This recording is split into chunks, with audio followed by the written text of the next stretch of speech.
My sister always cancelled our dinners, so I went to her house without warning. Before I could knock, I heard glass breaking. When I opened the door, she was unrecognisable. In a single moment, all the excuses, all the silences, and every cancelled meeting took on a devastating meaning, revealing a truth much darker and more urgent than any disagreement between sisters. Hello, my friends. I am Linda, and this is the Linda's Stories channel. I hope you enjoy this story. The notification sound interrupted my thoughts as I was preparing dinner. Another message from Caroline cancelling our meeting. It was the 4th time this month. Sorry, Anne. Something important came up. Can we postpone to next week? My fingers hovered over the phone screen. I wanted to reply with something biting, something that reflected my frustration. Instead, I typed a simple, "That's fine," and set the phone aside. Our relationship wasn't always like this. We grew up inseparable, sharing secrets, clothes, and dreams in the small room we shared. Caroline, 2 years younger, was always the impulsive one, the one who dove headfirst into adventures while I calculated risks. We were complementary. Until that argument 10 months ago. The reason seemed important at the time, something about me being too intrusive when her relationship ended. Harsh words were exchanged. "You always think you know what's best for me," she shouted. "Maybe I'm tired of being your responsibility." And I, instead of calming things down, let my pride speak louder.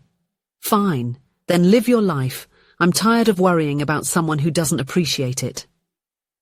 After that day, our communication dwindled to sporadic messages and failed attempts at reconciliation dinners. Initially, I attributed the cancellations to resentment. Later, I began to believe she simply had moved on, excluding me from her life. That hurt more than I wanted to admit. I looked at the pot of pasta I had prepared, enough for 2 people. Habit. I sighed, turned off the stove, and decided to save the food. The house was too quiet. I turned on the television just to have some noise while I did the dishes. That night I couldn't sleep. Memories of our childhood mingled with an unsettling foreboding. I remembered how Caroline held my hand when it thundered at night, how I braided her hair before school, how she hugged me when I ended my first relationship at 17. What had happened to us? The next morning I stared at my phone. No message apologizing for the cancellation, no suggestion of a new date. This wasn't like her. The Caroline I knew was disorganized, impulsive, but never cold.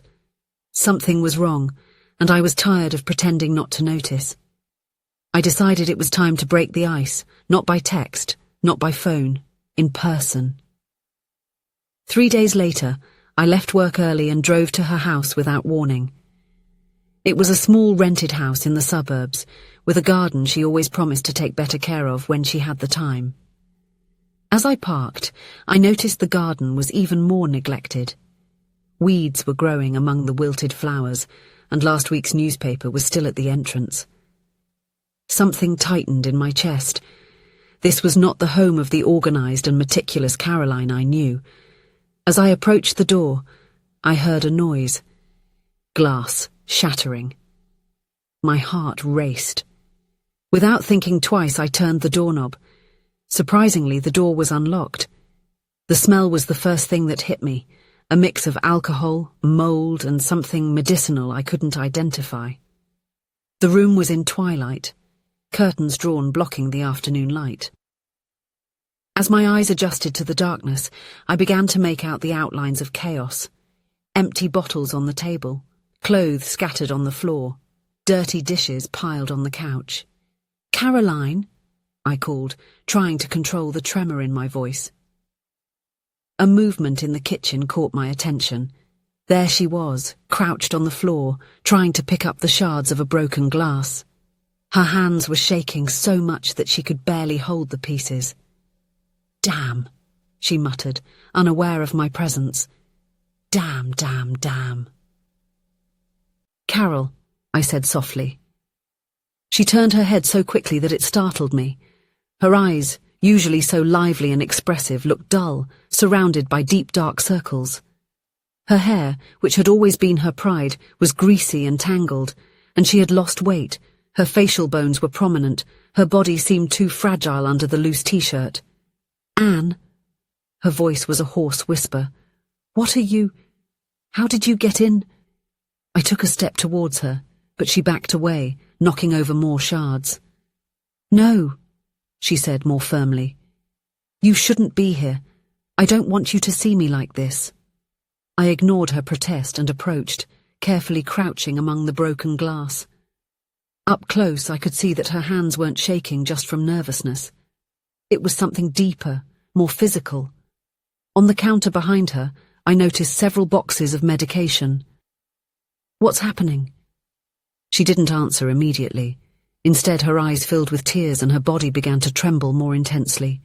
Suddenly, she doubled over, hugging herself as if trying to hold on. "I messed everything up," she murmured between sobs. "I messed everything up, Anne." At that moment, I forgot any resentment, any pride. My little sister was suffering, and nothing else mattered. Carefully, I wrapped my arms around her and held her as she cried, her thin body shaking with each sob. It took almost an hour to calm her down enough to take her to the couch. While I cleaned up the pieces, she started to talk, the words coming out between occasional sobs. 6 months ago, Caroline had a car accident. Nothing serious, some broken ribs and a mild concussion. The doctors prescribed painkillers for the pain. Initially, she followed the instructions correctly, but when the prescription ran out, the pain persisted. She found a less discerning doctor who prescribed something stronger, and then another one, and another. At first, it was just for the physical pain, she explained, staring at her own hands. Then it helped me sleep. Not to think so much, not to feel so much. She tried to stop a few times, but the withdrawal was brutal, shaking, nausea, paralyzing anxiety. She lost her job due to consecutive absences. She started drinking to try to ease the symptoms when the medication ran out. "Why didn't you come to me?" I asked, feeling a lump in my throat. She lifted her eyes, and I saw shame mixed with something that broke my heart. Fear. "After that fight, I thought you wouldn't care, that you would be happy not having to worry about me anymore." She hesitated, and then when things got worse, I felt ashamed. "I didn't want you to see me like this. You were always the strong one, the responsible one. And I am this." I felt like someone had punched me in the stomach. While I was nurturing my wounded pride, my sister was sinking into an abyss, believing I didn't care enough to help her. "You are my sister. No matter what happens between us, that will never change." I pulled her into a tight hug, feeling her fragile body against mine.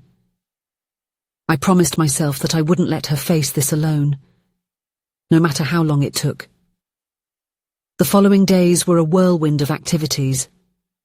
I cleaned the house while Caroline slept, threw out all the empty bottles, and organised the medication to understand exactly what she was taking. I called work and asked for a few days off. I researched opioid addiction and rehabilitation centres in the area. When Caroline woke up, we talked. She was reluctant at first, ashamed and scared. Someone like her, in that situation, no one would have imagined. The idea of seeking professional help terrified her. It meant publicly admitting she had a problem. But I gently persuaded her to take it one step at a time. "It doesn't have to be perfect," I told her. "We just need to start." In the first week, we found a doctor specialising in chemical dependency. He explained that the withdrawal would need to be monitored, that there would be tough days ahead, but there were medications that could help manage the symptoms. He also recommended therapy to deal with the emotional aspects of addiction. The first few days were the worst. Caroline alternated between periods of uncontrollable tremors, violent nausea, and restless sleep. I slept on the living room sofa to be able to hear her during the night.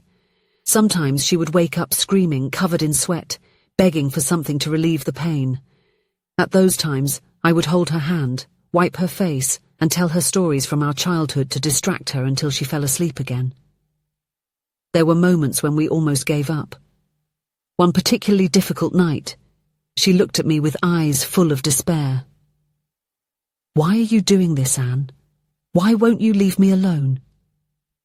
"Because I love you," I replied simply, "and because I know you would do the same for me." By the end of the second week, I noticed a subtle change. The living room curtains were opened for the first time. Caroline asked to take a bath without help. In the third week, she suggested we cook together. Something simple, pasta with tomato sauce, like we used to do in our adolescence. As her body freed itself from physical dependence, her mind also seemed to clear. She began talking more about the future, about resuming the studies she had abandoned, about looking for a new job when she felt stronger. Of course, not everything was linear progress. There were relapses. Moments when I found her crying in the bathroom, moments when she yelled at me to leave, moments when the fear of failure seemed to paralyze her. But after each storm, we got back on track. One night, almost 2 months after that fateful day when I knocked on her door, we were sitting in the newly tidied living room. The air was fresh. Caroline was holding a cup of tea in her hands, a nightly ritual we had established to replace old habits. "Thank you," she said softly, looking tenderly at me. "For what?" "For not giving up on me, for showing up that day." She hesitated, turning to face me. "You know, I was thinking of ending it all that night. I was so tired, Anne, so tired of fighting alone." A shiver ran down my spine. The thought of having arrived too late, of having let my pride stop me from noticing the signs. It was unbearable. "You don't need to thank me," I replied, holding her hand. "We are sisters. It means that we are never truly alone, even when we think we are." She smiled, a genuine smile that I hadn't seen in months. "Remember when we were little, and you promised me you would always protect me from the monsters under the bed?" I nodded, smiling at the memory. "I think you kept your promise," she said, "even when the monster was inside me." That night, while Caroline slept peacefully for the first time in weeks, I reflected on how close we had come to losing each other, not for lack of love, but because of pride, shame, and fear. For all those invisible barriers we build around ourselves, believing they protect us, when in fact they only isolate us. I learned that true love is not just about shared happy moments. It's about being present in the darkest times when the person we love can barely recognize themselves. 6 months later, Caroline was unrecognizable, not the fragile and scared figure I encountered that day, but also not exactly the same person as before. She had scars, both visible and invisible. She still fought against temptation, still had bad days, but she also had a new strength, a deeper understanding of her own vulnerability. And our relationship? It transformed into something stronger, more resilient. We learned to communicate better, not letting small hurts turn into insurmountable chasms. Our weekly dinners became a sacred ritual, a time set aside to nurture not only our bodies, but also our connection. At one of those dinners, we toasted with grape juice in crystal glasses that had belonged to our grandmother. "To second chances," proposed Caroline, raising her glass. "And to never wasting time on pride again," I added. Our glasses clinked, reflecting the soft candlelight. At that moment, I fully understood that sometimes the ties that seem the most fragile are actually the hardest to break. And that family love, even when tested by the harshest challenges, has an extraordinary capacity to heal, renew, and strengthen. Because in the end, it is not the years of distance that define a relationship, but the moments when we choose to be present, especially when it would be easier to turn our backs and move on. If you enjoyed the story, please leave a comment with a rating from 1 to 5 to show how much you liked it.